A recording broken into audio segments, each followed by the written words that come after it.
AI বা কৃত্রিম বুদ্ধিমত্তা ক্রমাগত বদলে দিচ্ছে আমাদের জীবনের গতিপথ। রান্নার রেসিপি থেকে অফিসের পাওয়ার পয়েন্ট প্রেজেন্টেশন, এখন সবই বলে দিচ্ছে কৃত্রিম বুদ্ধিমত্তা। এমনকি বিশেষজ্ঞরা বলছেন আগামী 2 থেকে 3 বছরের মধ্যে চলে আসবে কৃত্রিম সাধারণ বুদ্ধিমত্তা বা আর্টিফিশিয়াল জেনারেল ইন্টেলিজেন্স, যে কিনা মানুষের মতোই কথা বলতে পারবে আপনার সঙ্গে। তাকে আলাদা করে প্রশ্ন করার আগেই আপনার সামনে হাজির করবে সেই সমস্ত প্রশ্নের উত্তর। কিন্তু এই আলোকবর্তিকার ঠিক উল্টো দিকে রয়েছে নিকষ অন্ধকার। ঠিক ছোটবেলায় যেরকম আমরা পড়তাম বিজ্ঞান আশীর্বাদ নাকি অভিশাপ, TV9 ডিজিটালের লেটস ডিসকাসে আপনাদের সঙ্গে রয়েছে আমি সুপ্রিয়। ঠিক তেমনভাবেই আপনাদের বলবো কৃত্রিম বুদ্ধিমত্তা বা এআই আশীর্বাদ নাকি অভিশাপ। কয়েক বছর আগেও রিয়েলিস্টিক ভিডিও তৈরি করা প্রায় অসম্ভব ছিল, বা সেটা তৈরি হলেও বোঝা যেত এই ভিডিও তৈরি হয়েছে অ্যানিমেশনের মাধ্যমে। আর বর্তমানে সেই ক্ষমতা কিন্তু চলে এসছে আপনার আমার মতো সাধারণ মানুষের হাতে। এমন একাধিক এআই প্ল্যাটফর্ম রয়েছে যারা শুধুমাত্র একটি স্টিল ছবি থেকে একবারে আসলের মতো ভিডিও বানিয়ে দিচ্ছে, আর এটাই কিন্তু ভয় ধরাচ্ছে সাধারণ মানুষ থেকে বিশেষজ্ঞদের মনে। গ্রক এআই এর মতো শক্তিশালী প্ল্যাটফর্ম এই কাজ করতে সিদ্ধহস্ত। গ্রকের প্যারেন্ট সংস্থা XAI এর CEO ইলন মাস্ক বলছেন আগামী বছর অর্থাৎ 2026 শেষ হওয়ার আগে গ্রক এমন সিনেমা বানাবে যা দেখা যাবে, এবং 2027 সালের মধ্যে সত্যি খুব ভালো সিনেমা বানিয়ে ফেলবে গ্রক। ফলে এই ক্ষমতা এআই এর জন্য একদিকে যেরকম দারুণ, সেরকমই এর অপব্যবহারও দারুণভাবে করা যেতে পারে। যে কোনো মানুষের মুখ ব্যবহার করে এমন একটি ভিডিও তৈরি করা হতে পারে, এমন কিছু কথা আপনার মুখে বসানো যেতে পারে যা আপনি কখনো বলেনইনি।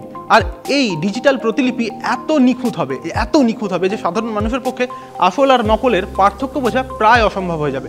খুব সহজ ভাষায় এটাকেই বলা হয় ডিপফেক। সামনেই নির্বাচন, আর সেই কারণেই ডিপফেক নিয়ে চিন্তায় দেশের আইন প্রণেতারা, কারণ এই সময় ডিপফেকের সবচেয়ে বড় শিকার হতে পারেন দেশের রাজনীতিবিদরা। নির্বাচনী লড়াইয়ে প্রতিপক্ষকে ঘায়েল করতে কিন্তু কোনো তথ্য বা প্রমাণের দরকার নেই। একটি জাল ভিডিও তৈরি করে তা দ্রুত সোশ্যাল মিডিয়ায় পোস্ট করলে ভাইরাল হতে খুব বেশি সময় লাগে না, আর এর ফলে জনমতও কিন্তু প্রভাবিত হতে পারে। কোনো প্রার্থীর একটি ভুয়ো স্বীকারোক্তি বা আপত্তিকর মন্তব্যের ভিডিও ভোটের আগে ভাইরাল হলে কিন্তু কেঁপে যেতে পারে সেই রাজনৈতিক দলের ভিত্তি। আচ্ছা, ধরুন আপনি এখন দেখতে পাচ্ছেন রাহুল গান্ধীকে, এটি তারই একটি স্টিল ছবি।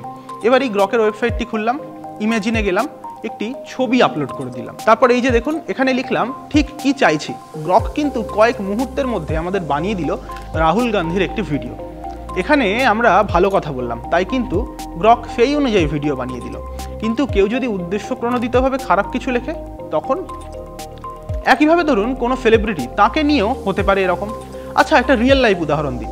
ইনি আমার সহকর্মী অবন্তিকা। হঠাৎ আমার মনে হলো ওকে দিয়ে বলাবো মুকুলের সেই কথা। দেখুন কি সুন্দর বানিয়ে দিল গ্রক।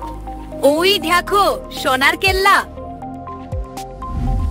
ফলে এই প্রযুক্তির মাধ্যমে ভুল তথ্য বা প্রোপাগান্ডা খুব সহজে ছড়ানো যাবে, আর সেই তথ্য যাচাই করার আগেই কিন্তু হতে পারে বিরাট ক্ষতি। এমনকি অনেক ক্ষেত্রে পুলিশ এবং প্রশাসনও এই ডিপফেকের শিকার হতে পারে।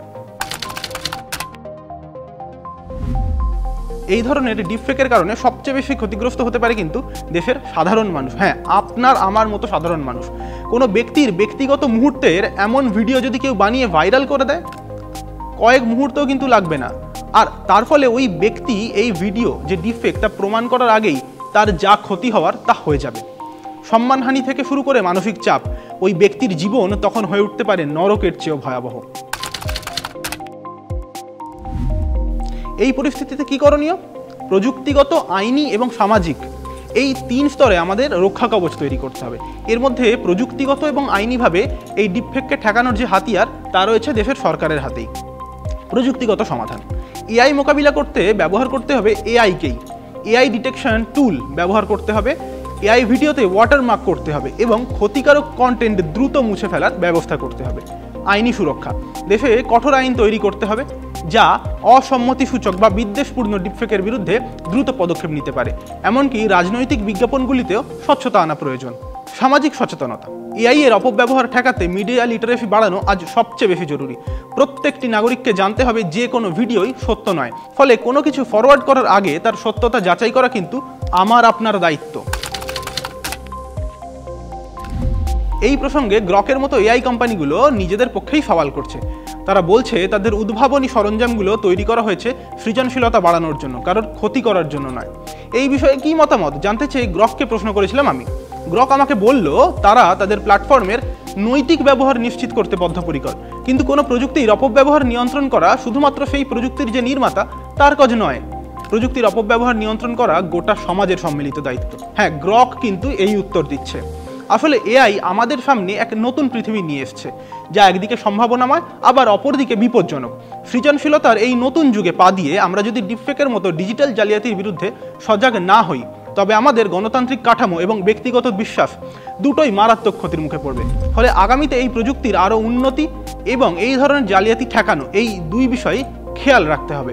আর এই ধরনের ভিডিও যদি আপনার ভালো লেগে থাকে তাহলে আপনি দেখতে থাকুন TV9 ডিজিটাল।